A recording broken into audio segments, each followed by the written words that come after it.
There are some books that just change the game, and Rich Dad, Poor Dad is definitely one of them. It launched a multi-million-dollar empire and totally reshaped how millions of people think about money.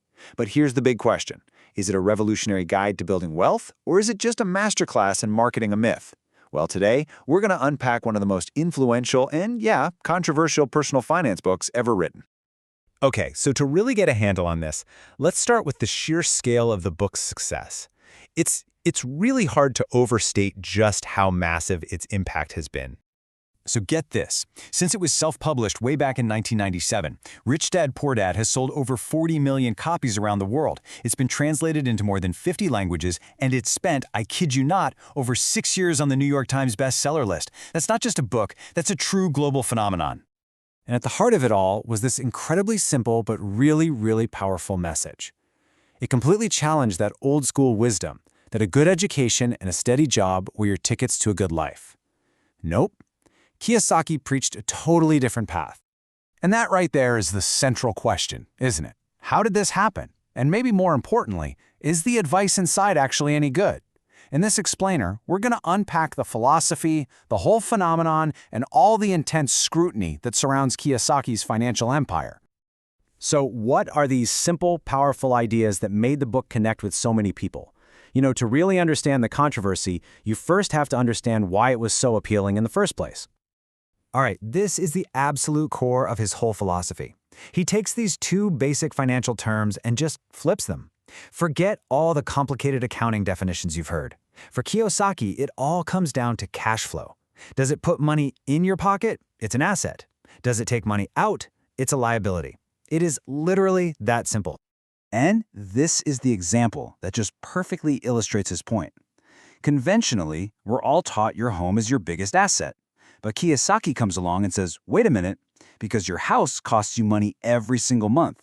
Mortgage, taxes, upkeep, it's actually a liability. But a rental property, one that brings in more rent than it costs, now that is a true asset in his book. And it goes way beyond just assets and liabilities. The book is really preaching a complete mindset shift. It's all about focusing on your asset column, not just your paycheck. It's about taking calculated risks, valuing what you can learn over how much you earn, and realizing that, hey, the traditional school system, it doesn't teach you this stuff. So the philosophy was a massive hit, right? But it wasn't long before the entire foundation of the story and the advice itself started coming under some really intense scrutiny. And one of the first and biggest questions was about the central character himself. The book is written like it's his real-life story, but was the wise, rich dad actually a real mentor, or was he just made up? This whole mystery led a lot of critics to call the story a fable, just a collection of parables. For years, Kiyosaki was super vague about it, which just fueled all the skepticism. It wasn't until after a Hawaiian hotel developer named Richard Kimmy passed away that he was finally identified as the man. So, beyond whether the story was real, financial experts started digging into the advice itself, and they argued it wasn't just unconventional. They said it was dangerously risky for the average person. We're talking about promoting things like MLM schemes and super speculative investments that could lead to huge financial losses. This criticism got a whole lot louder when people started looking into Kiyosaki's own business history, which, had some pretty big failures. And here's the supreme irony. His company, Rich Global LLC, actually filed for bankruptcy in 2012. That's a fact critics love to point to as a massive contradiction. So, all of this starts to reveal a much deeper story. The book wasn't the final product. It was the entry point, the top of the funnel for a massive and, highly controversial business model built around selling the rich dad dream. See, the book's big break didn't come from a traditional publisher. In fact, they all turned him down. It came from the world of multi-level marketing, specifically Amway. Their distributors used the book's message to pump up new recruits, convincing them that joining the MLM was their path to becoming an entrepreneur and building their own assets. Kiyosaki even admitted that his real money wasn't coming from book sales. It was from this incredibly lucrative seminar pipeline. It starts with a free event, which funnels you into a, say, $500 workshop, which is really just a big sales pitch to upsell you to elite courses that can cost as much as $45,000. This whole model has actually led to lawsuits from former students who felt they got scammed.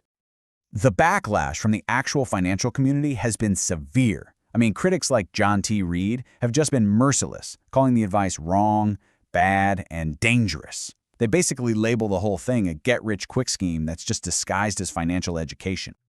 So, you've got all this controversy, the bankruptcies, the blistering criticism, which leads to the big question, why does the rich dad legacy not only survive, but actually seem to thrive? You know, the book's real lasting legacy might have less to do with financial tactics and more to do with psychology. For millions of people, it gave them permission to think differently about money. It shifted them from that poor dad mindset of scarcity and fear to a rich dad mindset of abundance and opportunity.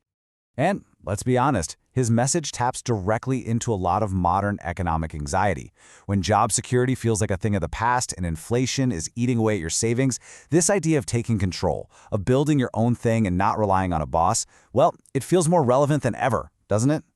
And here it is, maybe the ultimate proof of the brand's power. Despite all the corporate bankruptcies and the constant criticism, Robert Kiyosaki's personal net worth is estimated to be around $100 million. He successfully sold the dream of getting rich, and in doing that, he made himself very, very rich. So in the end, the legacy of Rich Dad Poor Dad is a total paradox. It's inspired millions to take their financial education seriously, but it's also been called a gateway to risky behavior and crazy expensive seminars, which leaves us with this final provocative question. Is it a vital wake-up call that people need to hear, or is it just a dangerous illusion? The debate, it's still going strong.